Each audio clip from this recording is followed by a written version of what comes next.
Well, this is something that, as a conservative female, both in the private sector and the public sector, I've had to deal with this all my life. You're always going to have doubters and people who feel like that a woman cannot accomplish a worthy goal. So to break that barrier, to prove them wrong, to show that a female and a conservative female can achieve statewide elective office, I tell you what, it's a good feeling.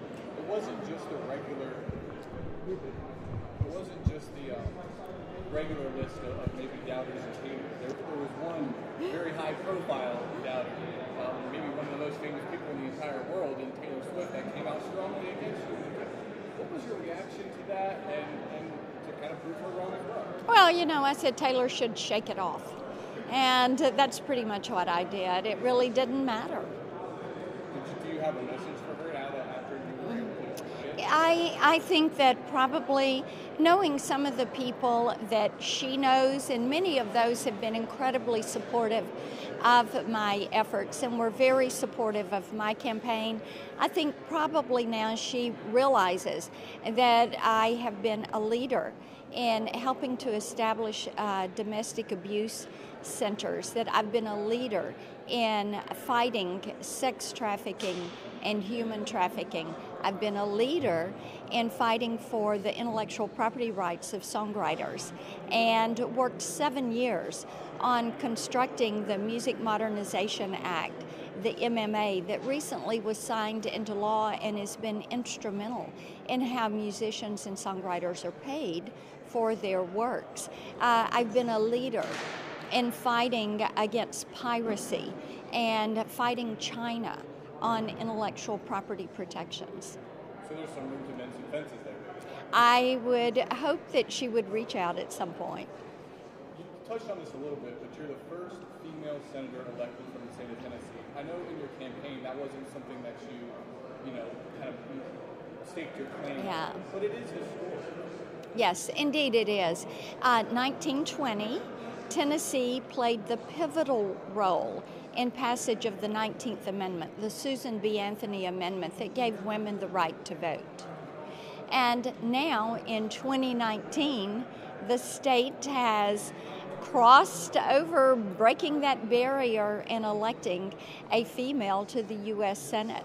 And to break that barrier and to open that door, blaze that trail for a lot of women that are going to follow me in statewide elective office, that are going to raise their hand and run for office at their local school board or their county commission or city council.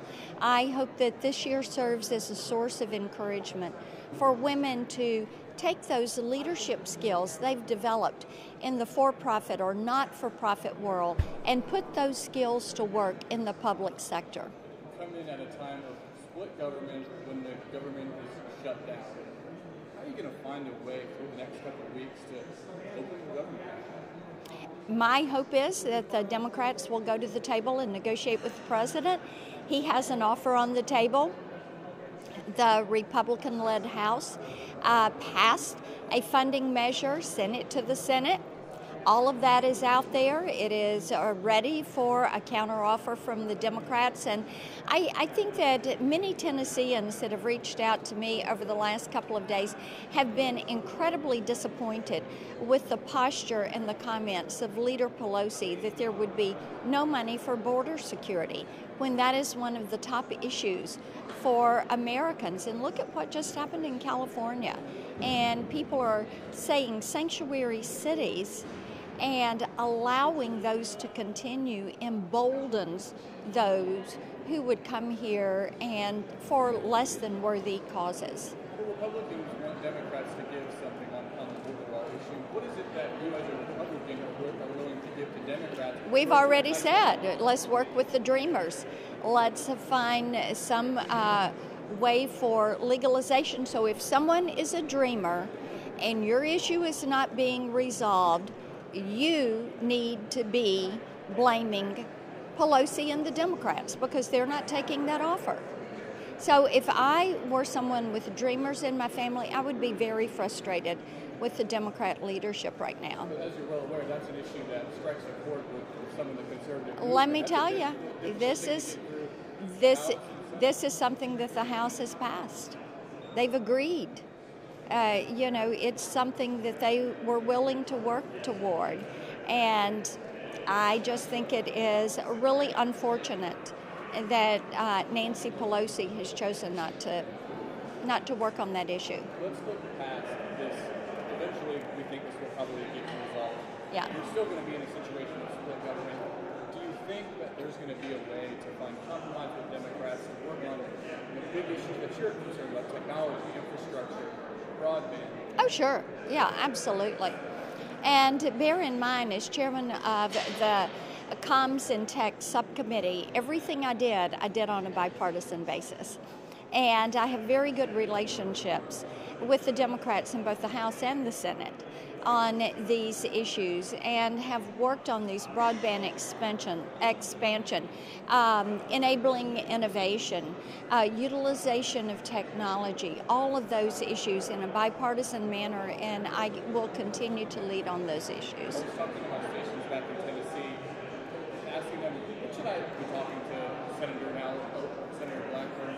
And they really wanted to ask, if I'm sitting back in Tennessee, and I know now that Senator Blackburn is representing me in Washington, how is that going to be felt for folks back in Tennessee? They're going to find that my door is always open, that I am accessible. We have a great team. We're going to be in touch regularly, and we look forward to spending time in every corner of the state. So, anything else? Can't think of anything.